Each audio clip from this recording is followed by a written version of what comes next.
She's like the non-basketball playing version of Sylvia Fowles. Welcome to Spinsters, a podcast where we're never retiring. I'm Ari Chambers. Woo! That was good. perfect. Great intro. I'm Haley. That's Jordan. We have Ciara and Harry here today. We're going to do a WNBA season preview. There is so much good information in here. You are going to sound very smart. Take notes. Do we have other housekeeping? Follow or subscribe to the YouTube to make me and Jordan some money. You can follow us at Spinster Show on Instagram and Twitter. Harry, I feel like there's just something that you were saying we should say more on the show, but I can't remember what it was. It's slipping my mind too. Yeah. Also, I'm sick. That's why my voice sounds like this. Jordan's sick. Just cheer me on. Venmo her for cough drops at... Yes. What is your... My name. Jordan. Just Dash Jordan Liggins. Liggins. Oh, Dash. Okay. Don't forget the There's Dash. a dash in there. Ari, you want to share your Venmo before we go to the break? I think it's Ari Ivory. I think everything with me, like including like Cash App and Venmo things, are Ari Ivory. Okay. Universal. Obviously, I'm Haley. Send Oh, us some something. money. I say obviously because I've shared it Run us the stacks. on almost every show.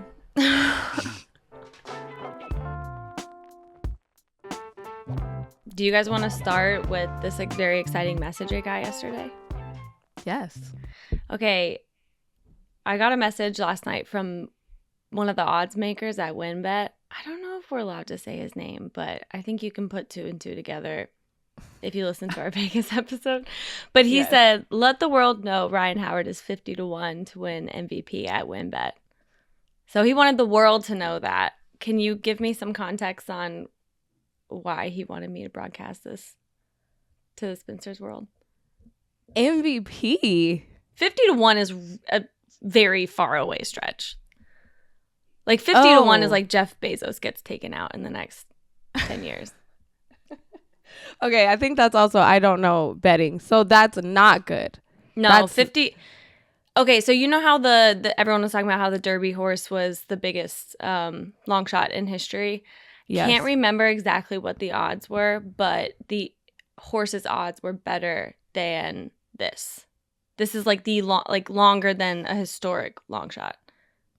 Well, and Ari, I think you would agree. That makes sense because she's a rookie. So I mean, Candace Parker did it, but not everybody's Candace Parker. You know, what a standard.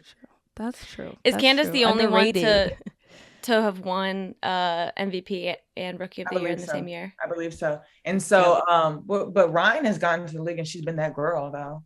It's not like she's not showing out, but you know, she's competing against a Jonquel Jones and Asia Wilson and Brianna Stewart, and it's not going like that. You're taking a team that you have to reshape the culture of in Atlanta Dream. Obviously, they've been showing out the first few games, but this is the beginning of the season. It's very much raw and real, and like nobody. There are not many teams that are at full strength now or at full roster. A lot of people are still overseas playing in that Turkish league, and so and other leagues over there in your league, but not every team is complete, and you are going against people like JJ, who is the reigning MVP. Alyssa Thomas is back. Asia Wilson, who is allowed the space to be herself on her team this year, and others that are absolute MVP contenders. But Ryan has been doing her thing. She's been doing her thing as a rookie. She's been doing her thing as an essential piece of the Atlanta Dream. But a lot of times people's argument is the MVP the best player on the best team?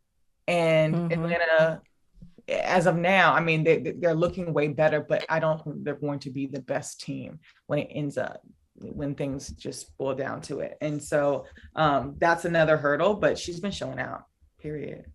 The Atlanta Dream, like from an outsider's perspective, seemed like last year there was a lot of, is drama the word? They were creating a culture, girl. They were creating a culture. Hey, that is a wonderful They were way to say establishing that. a culture. You got to get it together before you have it together, right? Okay. Really, the past couple years, I would say. But I think also to just put it in perspective of how excited they are to have Ryan Howard on the team, I think they're 2-0 for the first time since 2017. I saw that stat. Last season, they only won 8 games total. So they're already head and shoulders above an expectations. But she is a rookie. She is, I think, one of the most valuable pieces on that team. But we've already established how hard it is to make a roster spot, let alone be a rookie, come in and say, move over all you vets that are definitely already in the MVP race. I'm going to come in and take this trophy. I think it would take a lot, but she is on the path of being a superstar in this league. And it's actually really fun to watch her game transition from college to the WNBA kind of seamlessly.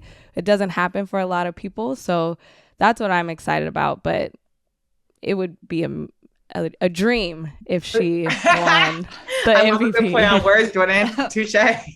We love a good pun.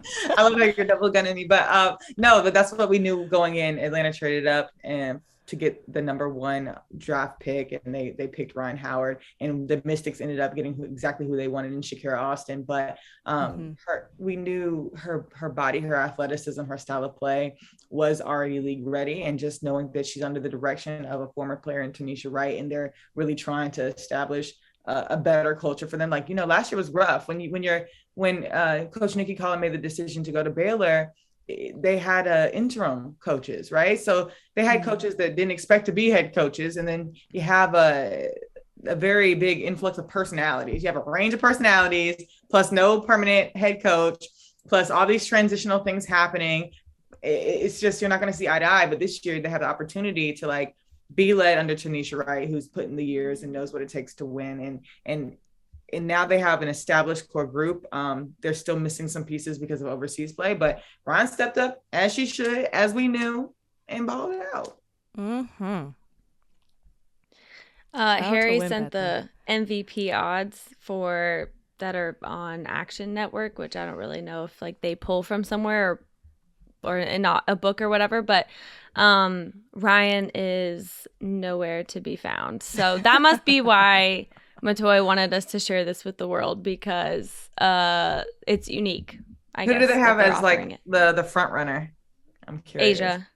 Asia, yeah. Asia, then Brianna Stewart, and as the longest long shot, Brianna Jones, Ariel Atkins, Natasha Howard, and those are plus 10,000. Also, I checked the Derby odds just because I don't want to get kicked out of Kentucky. They opened at 80-1. I know that they shrunk immediately before the race because my dad and I were joking that those odds were so bad, but that was an even longer shot than Ryan. So I take that back. I retract it. Don't kick me out of the state. Yeah, that makes sense for Asia to be number 1. I think everyone's just so high on the aces right now. 2 games in, everyone's just jumping on the Becky Hammon bandwagon, as you should. That's a safe, solid bandwagon to jump on, honestly. I'm jumping on the fact that Asia has room to be herself and really have the offense play through her because of the off-season movement. And so I want to see Asia shine. I love provocative takes. And so when I was doing my MVP preseason things, obviously we know the Asias, the JJs, the Brianna Stewarts of the world, but I was like, let's look at Chelsea Gray, because this is a point guard who really can facilitate plays. She can really finish, and she's now under the leadership of a Becky Hammon, who was a point guard herself. And so just knowing that that's the direction of the program, it's going to be a lot on her shoulders of their success too. I wanted to see what Chelsea Gray, what she looks like. I don't know the odds of that, my betting people out there, but I love to throw that in there.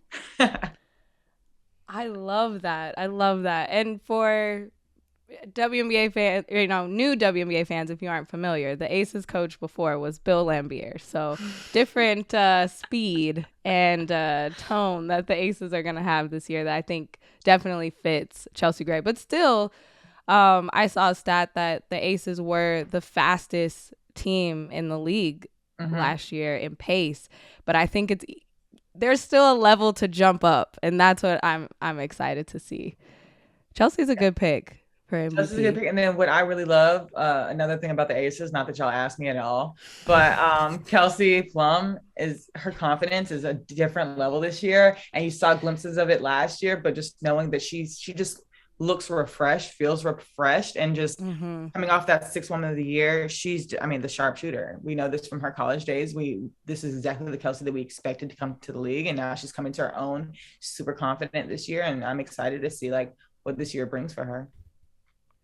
Harry says that Chelsea Gray is plus 6,000.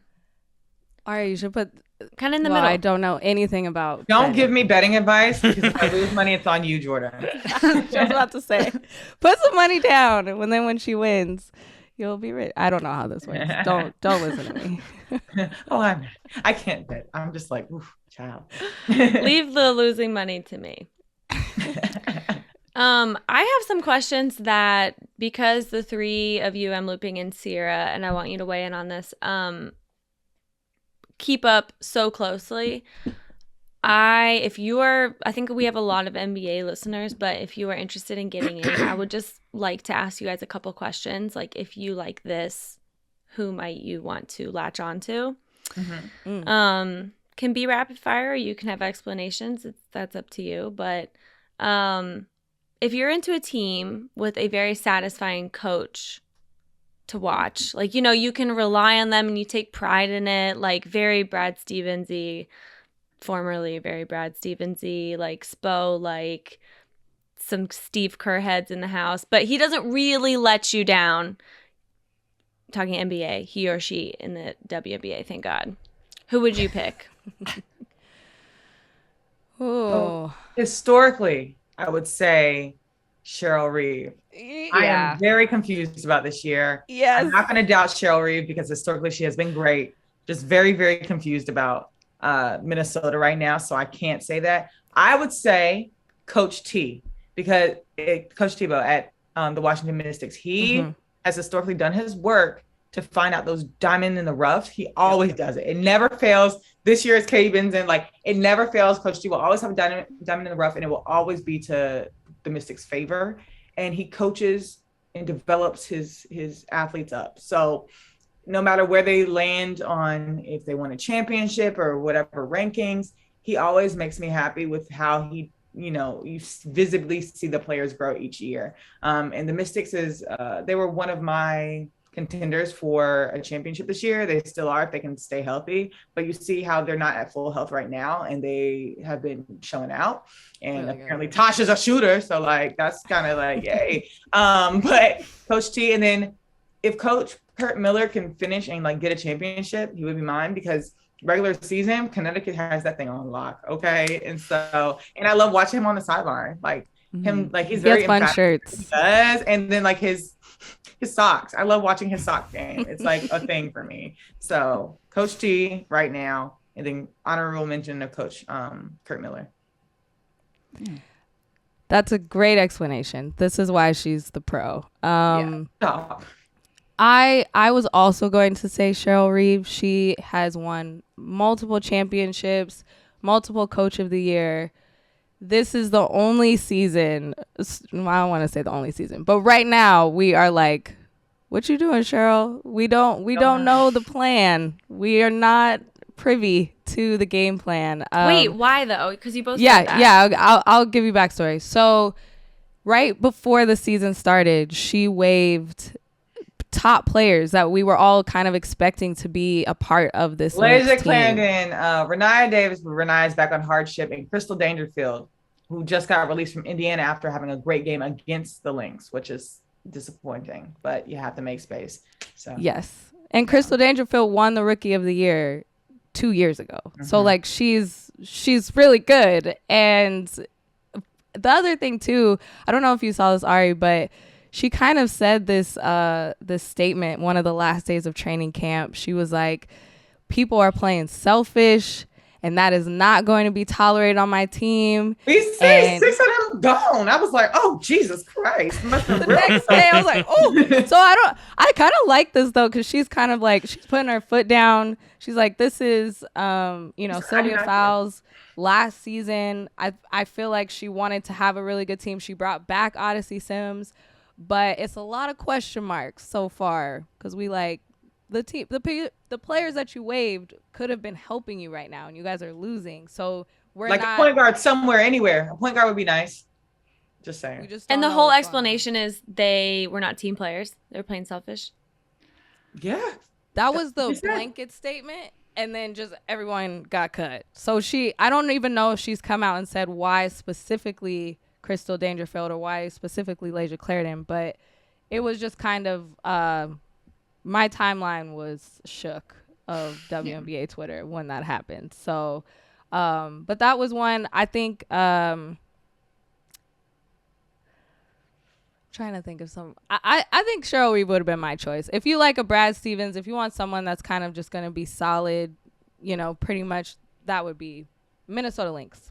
Maybe this is like just to complete the Brad Stevens parallel, like his last year, like her last year.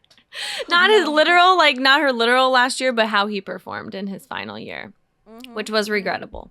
Question marks. Ciara, what about you? What do you think? Not to go full homer, but James Wade on the Chicago Sky, he gets to the Sky, and he just won a championship for one, but he gets to the Sky in 2019, and immediately they're just like so much better than they were before. And I read obviously a lot of stuff about the Sky, and it's a lot of players like talking about how he creates a really good like family dynamic on the team. Yeah. And then I've been to a bunch of Sky games, and he's really fun to watch on the sideline too. I like a coach that will argue for his players. So that's kind of he really checks that box. I love how very animated. it allows like Candace to be Candace on that team. Yeah. I think that was a big discrepancy between Candace and Derek Fisher. And so when she was able to go home and have that type of voice and the trust in the coach, that's really, really special. And so he's groomed James Wade has like allowed his vets to be vets and to be vocal and to really carry their team.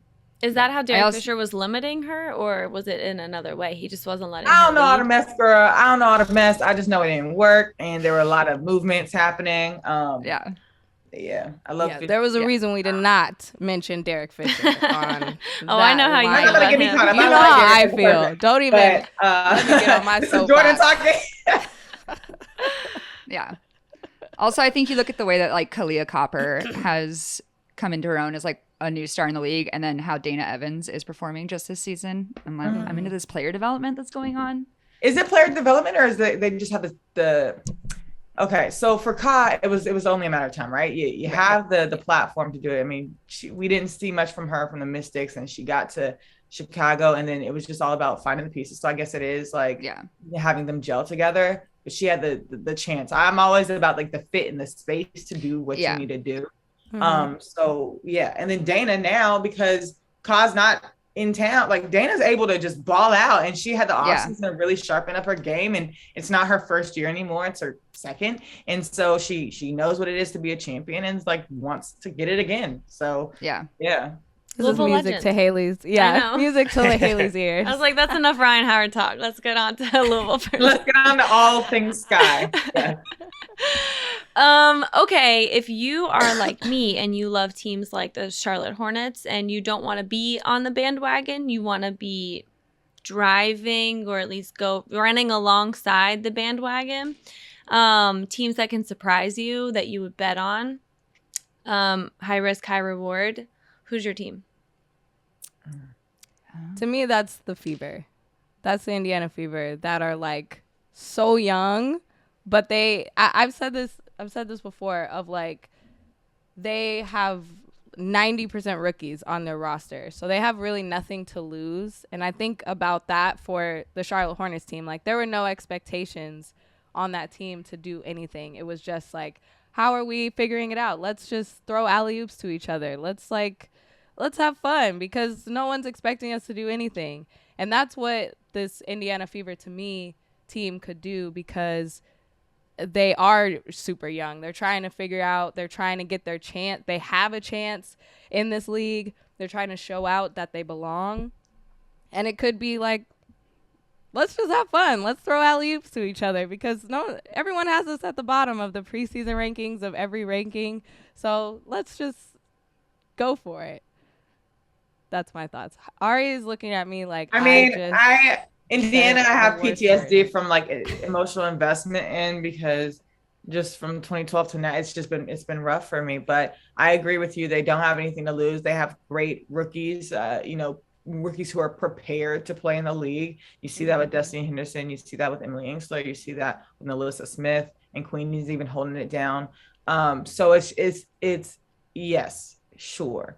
I would say more so of in Atlanta, even though it's way too early to predict how they're going to play the rest of the year, just because Atlanta has a healthy balance of that, right? They have a superb rookie in Ryan Howard. Hopefully we'll see Nas develop a little bit more, but then they also have a mix of good vets that haven't really had a chance to really showcase what they can do, like Monique Billings, super quick, super great dominant presence, super feisty, and who's a big, and then Cheyenne Parker as well. And so it's just like things like that. And now Erica Wheeler is in Atlanta from LA, so she's probably playing with a chip on her shoulder. She always plays with a chip on her shoulder. Like there's so many elements of Atlanta that I'm like, yes, get it behind. And new coach, they have a fairly new arena. It's just a new culture situation. They're led by Renee Montgomery, like they're owned by Renee Montgomery. So like just that team is so special. It's very player driven, player led, because they're former players in leadership positions. And I think they have a great chance to like really do well on the court and impact the community off the court.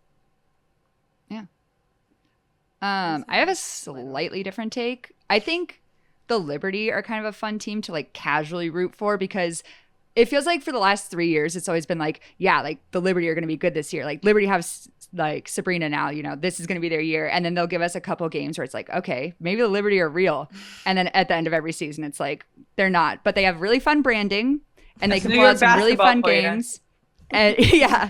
And every once in a while, Sabrina hits like a half court shot and then blocks somebody straight back into their face. And so you can like throw on your Liberty jersey and be like, yeah, this is great. And at the end of the season, well, we'll see what happens this season. But that teal is great. You vibe the whole time. Yeah, exactly. Really cute. You look really cute in your mint t-shirt.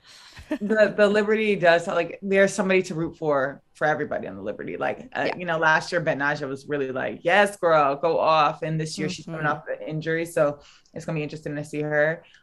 Dee Richards, if you don't even like basketball, you'll love her. So there's that. And then last year's bench was super fun. Then they have the international aspect between Hanzu, and when Beck Allen gets there, they, whether you're Australia or you're Asia, like just both of them. And then and then they just have really a great way to be in the community because they are in Brooklyn. It's the heart of, everything at Barclays. And so, yeah, I guess you're right. Yeah. It's they exceeded expectations last year. They got to playoffs.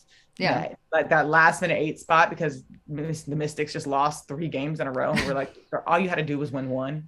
Yeah. All you had to do was win one. But yeah, so I guess being in New York, that's the organization I grew up with. I was a cheerleader for them. I've been heavily involved in it, but I still go Atlanta for this year. Just saying. What if the reverse? You're a masochist and you're latching onto a team with high expectations, but they are not going to do well, or just a player who you expect to lead the team, but maybe she should have retired. Not getting specific, but you're not about to get me caught up. This is messy. You messy. How about you answer the question, Haley? I don't know if that's a situation that exists, but if it does exist, I'll be the brave one to say Connecticut, get it done this year. Don't disappoint me, because Connecticut is my team. Sure. Like Connecticut, Chicago, and I would say the Sparks are like pretty much my teams. And so I just really want Connecticut to finish it. We've seen them be right there since 2019. So please finish it out. Please finish it out, because they consistently have the best regular season record. And then you get to playoffs and it's like, dang it. But they've added back Courtney Williams. She was in Atlanta last year. And then they've added DeWanna Bonner. And now they've had a chance to gel since 2019 when they went to the final game with Washington. And so the Washington had the edge back then. They just were better gelled. And so, yeah. Yeah. The Connecticut Center, like 27 dresses. Like they are always the bridesmaid, never the bride. And I would want them to finally, Alyssa Thomas is healthy. Yeah, she's back and looking great. I meant like crazy, like great. Looking really, really good. And it's so hard to look at a team that has Alyssa Thomas and say, how do you not win? And Alyssa, Jonquel, Brianna, Jess, like Joanna, all of them. Like all of them. Courtney, the best mid-range shooter in the league. Like, what? Jordan, it makes senes. That metaphor of 27 dresses, like who is the James Marsden who takes it over the edge? Makes him a bride. It might be Courtney Williams. Like it might be adding her back on this team because she was a part of, just for context, she was a part of the team that, got far into the playoffs. She left to the Atlanta Dream. They didn't have a good season. Now they signed her back, and I'm positive she's like, okay, we got to finish what we didn't finish a couple years ago. Like that's why I'm back, to kind of close this chapter. We were so close. They were also Ari, I wonder what you think about this. They were also really talking about the underratedness of them, but they were still the best in the regular season. Like they've been at the top. Let me tell you something about me and Connecticut's longstanding disrespect. You know how they had that like disrespect, like another wordplay. I didn't predict them to win one year. I was like, yeah, they're just not gonna win. And then Courtney, who's actually one of my good friends, is like, yeah, Ari doesn't believe in us. And they just started this whole campaign of disrespect. I'm like, Connecticut, nobody's sleeping on y'all. Like literally, y'all have been consistently the top team regular season for so long. And you think everybody's against you. Nobody's against you. We just want y'all to finish. This is breaking news. The whole disrespect was because of Ari Chambers. It was because it was I have videos, transcripts. I have nightmares from them. I'm like, I never will ever disrespect Connecticut again. But like, Jesus Christ, nobody else said.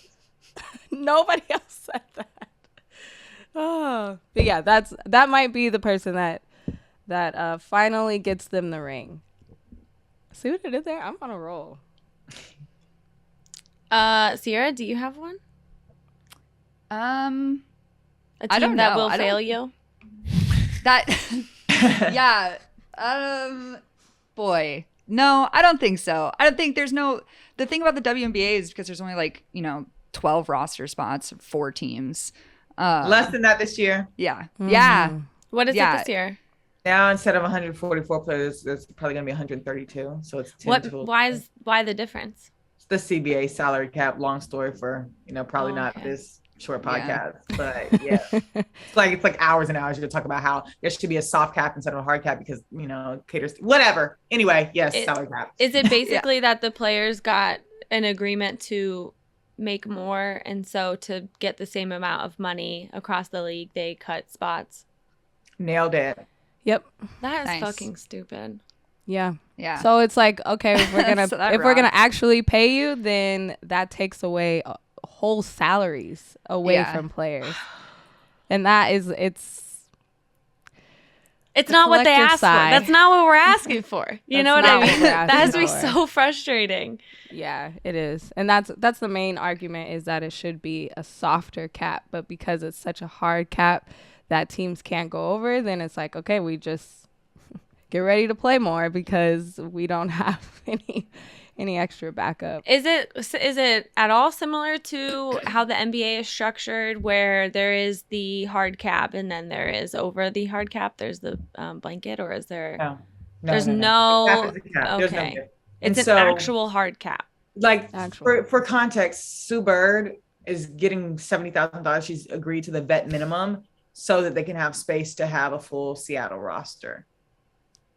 So it's that's just some context for you. And that's why like Kurt has had to be so like meticulous in the structure of his roster, because he wanted to keep that core group, that championship group together. And so to do that, they don't have much room for any like extra weight. People are not having the vet maxes. Like people are agreeing to take less money so that they can be a stronger team. And then it's like the star players get more money, and that affects the mid-level vet. And that's why you see a lot of great talent getting waived from the league in general, because it's too much to pay them, because they can't get that $50,000-$60,000 range, but they're not going to make the $190. And so, yeah.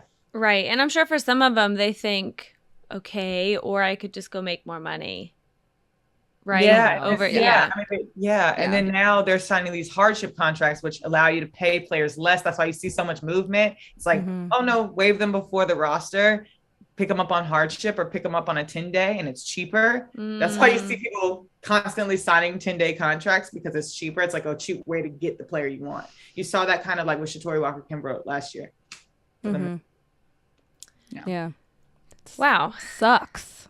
That sucks. does. We're going to take a quick break, and then we're going to talk about how to fix that and Sue Bird. I love Sue Bird. It's all part of your agenda. I almost wear my Sue Bird shirt to this. Yeah, I have always loved Sue Bird. Give it to me straight about Sue Bird, guys. Don't hold back. What should I prepare for? I know you ain't gonna get me caught up. Violence today. What do you mean? Yeah. Aren't you glad you came on the pod, Ari? The only thing I thought this was gonna be a kumbaya. No, what is this? I feel like a spotlight is on us. Oh my God, she's Truly. great. Just break it to me. Break it to me gently if there's something. She helps foster talent. Look how she's developed Jordan Canada, who's now in LA facilitating for LA. She has such an impact on the league, generational. Been here since what, 2003, has all the championships you could possibly win in life. And so one last go round, and let's step it out, because you're great on broadcast, Sue Bird, and I love laughing at you and Diana as y'all are drunkenly telling us about basketball, because you have a lot of knowledge about basketball, because it's been so long of you playing basketball. And so I'm so happy that you can have this last go round and really play at the arena that Seattle has built, and it's climate change arena. Shout out to them. It's making it happen. Her last go round. So Climate change arena? Isn't it? Is that a facetious thing or a real thing? I think that's literally the name of it. That's literally the name of it? All right. What's the sponsor there? Climate change. And so the girls are playing climate change. Climate pledge. Oh, okay. Same thing, though. Climate pledge arena. I was like, who is the Republican Party sponsoring this? Like, what is going on? Yikes. Not me wrong. Loud and wrong. But yes, climate pledge. Oh, okay. Well, I heard the important emphasized word in that. Yeah. In that answer, which was so long. but it's great, because like what she's doing, she like I said before, she accepted the vet minimum so that there can be other people thriving. That's very selfless of her. It's amazing. And so she's been able to like give one more year at the arena, the new arena, and the program that she literally built. And the WNBA is 26 years old. She's been 19, 20 years. So like you are the majority of the WNBA. And so she's gonna bow out in such a victorious way. And we love that for her. Yeah, yes. Truly.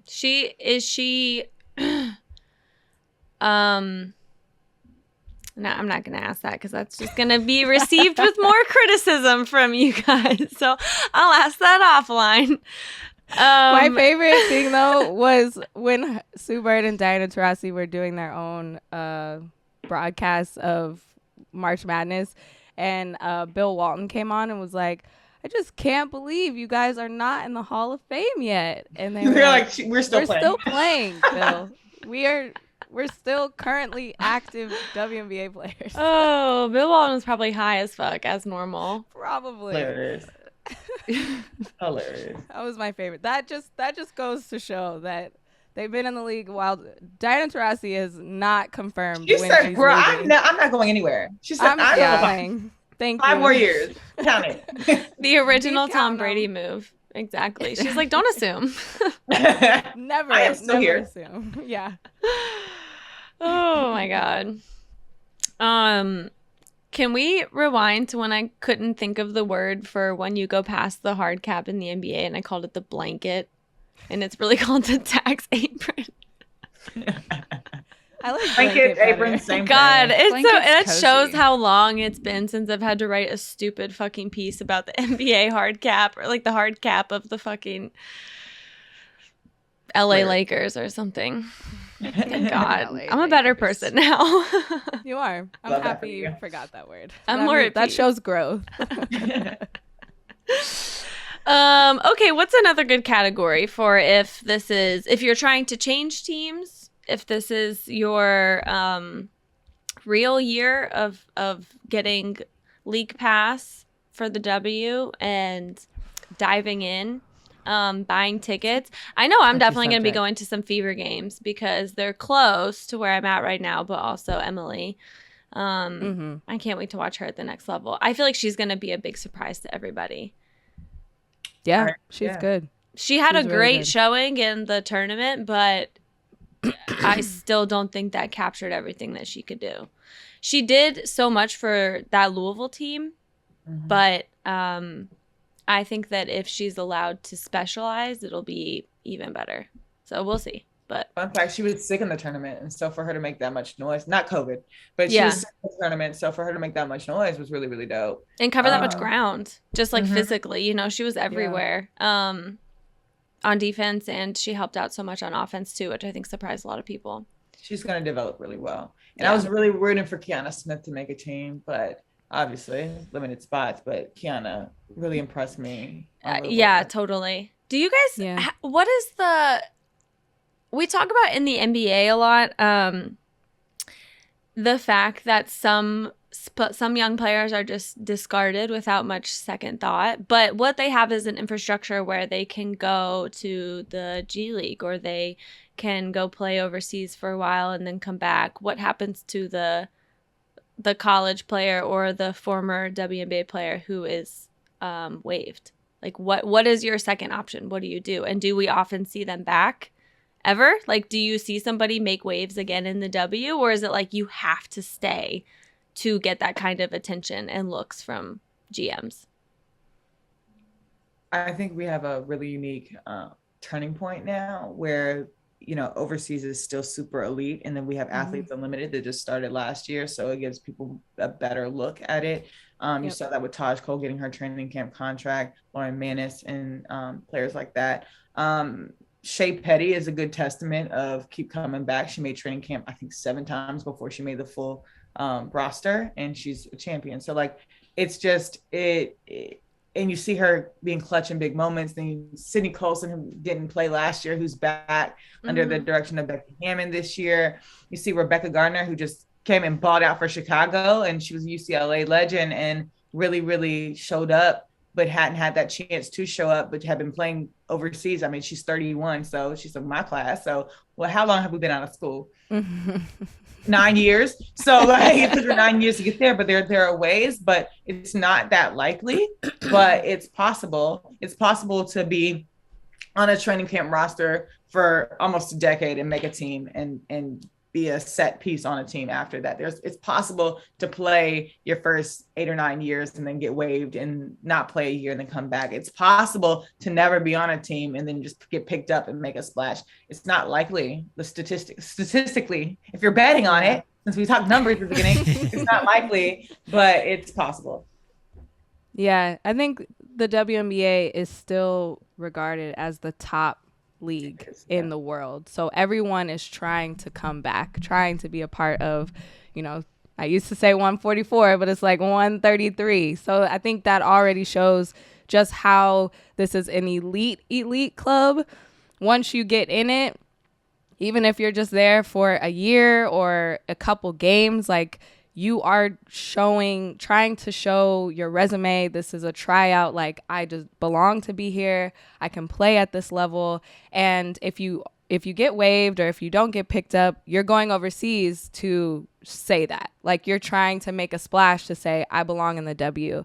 We loved Athletes Unlimited because it just made us all open our eyes of how much talent a lot of those players were not in the league, or they used to be. Or like, I think of Ty Young, who people were saying she retired. She was like, I didn't retire. I just am not on a team. So like she could still hoop. The women's Drew is also a place like that where there's so much talent that, we're realizing it's just not enough spots to fit all this talent. But everyone, I would say, we're trying to get to the W. Like that's the ultimate. So if you say, okay, I didn't make it this year, I'm going to go grind overseas. I'm going to average 30. I'm going to get the league MVP.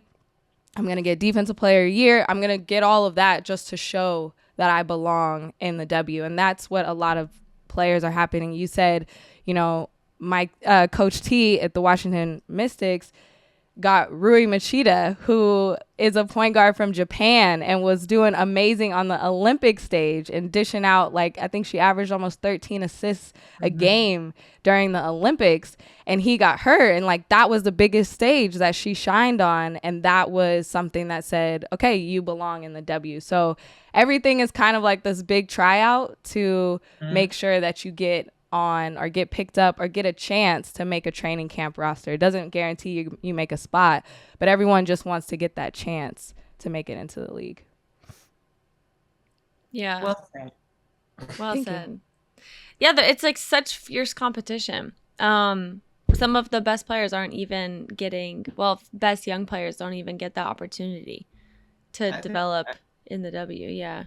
I think the fierce competition should persist. Like I love fierce competition. I think it makes people better. But like my heart doesn't pain for the rookies that don't make it. I think the rookies could stand to develop overseas. Some of them think they're pro ready and have done great in their respective conferences, but their coaches aren't preparing them to be pros. There's the difference between like the culture of that. My heart breaks for mid-level players, it breaks my heart for mid-level players that just are solid but can't find their way on a roster or can't feel confident in staying on a roster because of how much suffocation these rosters have. Right, totally. Or even good point. Maybe doesn't feel security, like if you get injured or can't afford to play in the WNBA if you're a mid-level player and you're waiting for that like next big contract. Yes, the injuries suck. And then some, it's very selective on who coaches decide to wait on for injuries and who coaches decide to provide, help and rehab and recovery for. And that's the saddest part to see because, several of the people I'm closest to are dealing with that now. And I just wish there was some aid for the injured players as well. It's beyond the roster spots. It's like what happens when you're injured, even if it is off season because you are going overseas. What happens when you're injured and your timeline is pretty short, but it's not going to be in time for the season to begin.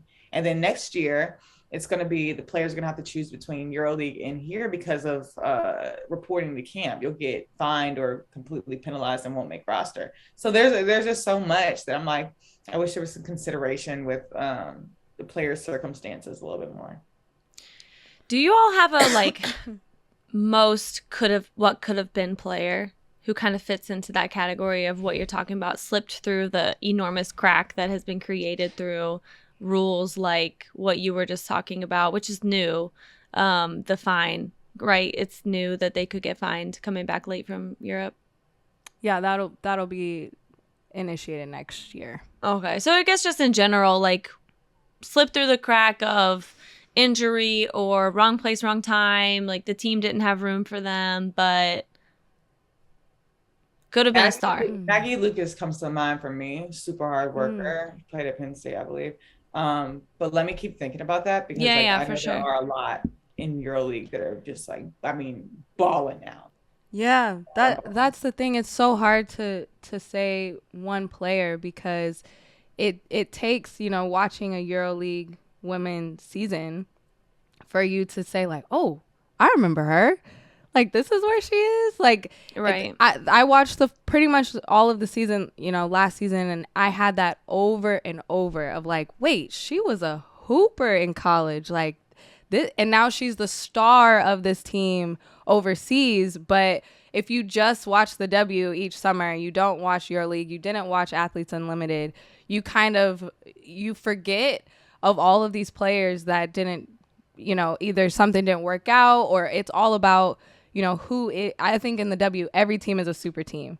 So who is that superstar that's in your position that it was no way you were going to kind of break through? Maybe if you were on another team, it would have worked out. But since you were drafted to this team, it was just really hard. And so that's kind of my favorite thing about overseas, is just being reminded of, oh my gosh, that player was so good. How is she not on a team now? Or I know a team that could use her right now. How is she not coming back?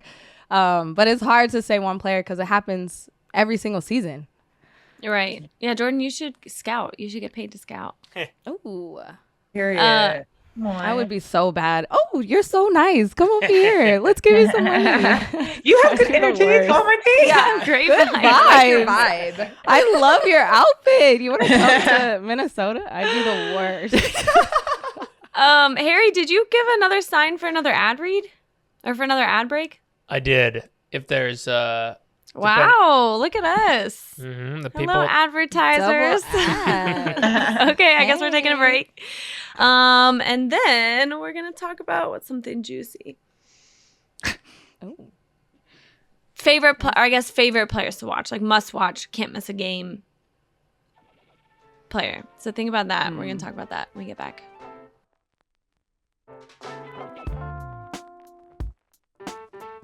So who is you cannot miss a single game of this person playing? Right now? Right now. Right now, my hot one is Ron Howard.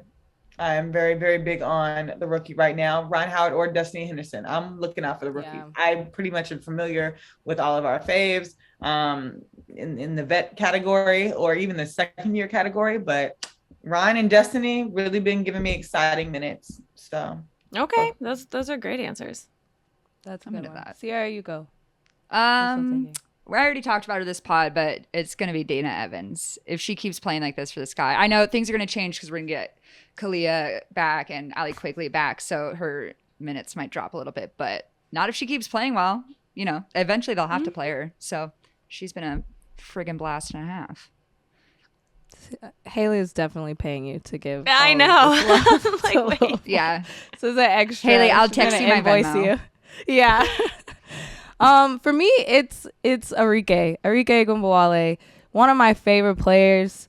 She's I can't even describe it. It's so fun to watch her every single time. Like even her bad games, it's one of those times. I was just watching like Steph the other night, and you're surprised when he misses. Like you are like, oh, like it looked good. Everything looks good. And that's how Arike is to me. Also, really great merch. Like probably one of the best just individual branding merch that she has. Arike is a great name and it looks good on a shirt. Boy, I gotta Google just it. want I to haven't throw seen that this. out. Not sponsored, but But you could be. it's really good. It could be. Yeah, send me some merch, Arike. But she's really exciting, and now her rookie year in the early years, she didn't have too much help, so it was kind of all on her. She came up short in rookie of the year to Nymphisa Collier, but now she has some pieces that now we're able to see her dishing out. Marina Mabry is also great. They have Tiara McCowan now. So I love watching Arike, and it's kind of a no-brainer for me. Like the season's starting, I get to watch more of Arike. I watched her in EuroLeague too. She's amazing. Period. Oh, and then last one, Candace Parker, because we don't know if she's stepping away. She literally casually dropped on Kristen Ledlow, like, hey, it might be my last year. I'm like, what do you mean, Candace? You can never retire from basketball?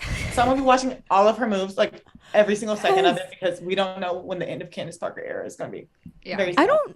don't know if my basketball heart can take it. If Candace, Sue, Denial. and Sil all leave at the same time, that's just like, I don't even know what I would do. And then Diana Taurasi just chilling, like, don't worry about me, y'all. I got 5 more years. But that's really an era of WNBA basketball players, and like a new page is turning for people to come in those like GOAT spots. But it would totally be Candace to be like, that was it. Hope you enjoyed it. I'm That gonna was spend time with fun. my family. Yeah. Bye. Like, no, Candace, you can't go anywhere. Yeah. We're not going to let you. Yeah. Oh, that would be a bummer.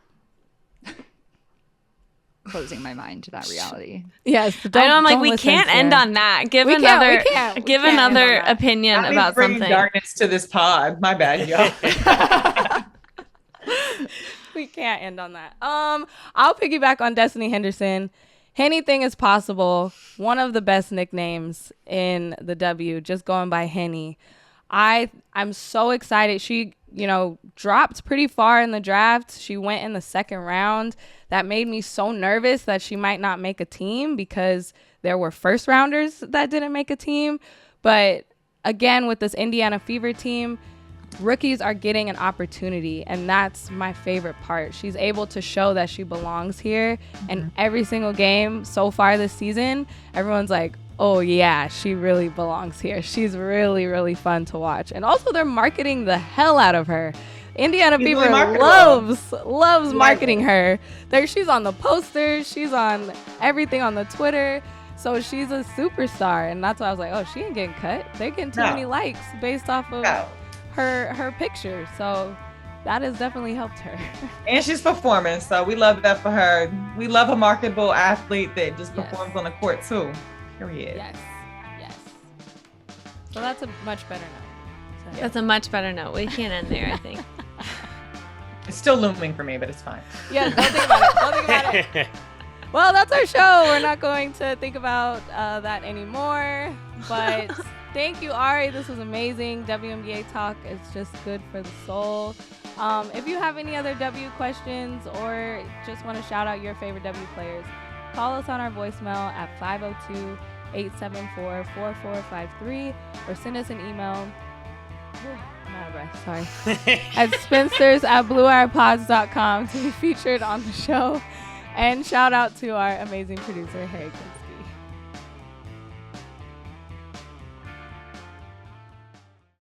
Hey, this is Tarek calling from Knoxville, Tennessee, calling back from Knoxville, Tennessee.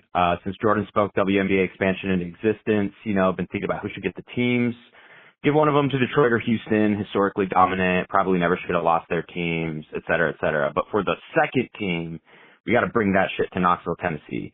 The College Women's Basketball Hall of Fame is here. It's literally a mile from my house. The University of Tennessee legend Candace Parker can come back for her actual final season, a second homecoming. I mean, legends have been born here. I'm not even from here, but the city's going to show up for a team. As always, shout out to the Spinsters, shout out to the girlies, and I'll talk to you guys later. Bye.